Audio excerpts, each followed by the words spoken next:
পশ্চিমবঙ্গ সরকারের দায়িত্ব নিয়েই একের পর এক কড়া পদক্ষেপ নিতে শুরু করেছেন মুখ্যমন্ত্রী শুভেন্দু অধিকারী।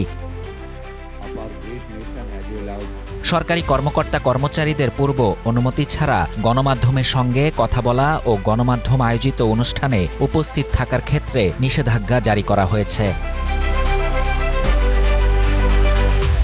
বুধবার রাজ্য সরকার প্রকাশিত এক বিজ্ঞপ্তিতে বলা হয়, ভারতীয় সিভিল সার্ভিস, পশ্চিমবঙ্গের পুলিশ সার্ভিস ও যেসব কর্মকর্তা কর্মচারীরা পশ্চিমবঙ্গ সরকারের আওতাধীন ও সাহায্যপ্রাপ্ত সংস্থাগুলোতে কর্মরত আছেন তাদের গণমাধ্যমের সঙ্গে কথা বলতে সরকারের থেকে অনুমতি নিতে হবে। ওই বিজ্ঞপ্তিতে আরও বলা হয়, সংবাদ মাধ্যমে সরকারের কোনো নীতির নেতিবাচক সমালোচনা করতে পারবেন না কর্মকর্তা কর্মচারীরা।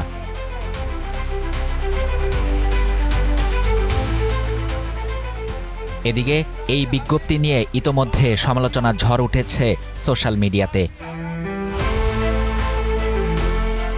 অনেকে বলছেন, গত সরকারের দুর্নীতির একাধিক অভিযোগ উঠে এসেছিল সরকারি কর্মকর্তা কর্মচারীদের পক্ষ থেকেই। ফলে এই নির্দেশিকা মত প্রকাশের অধিকারের পরিপন্থী হতে পারে।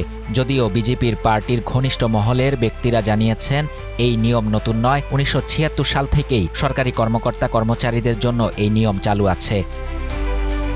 গত সরকার এই নিয়মটি কঠোরভাবে কার্যকর করেনি।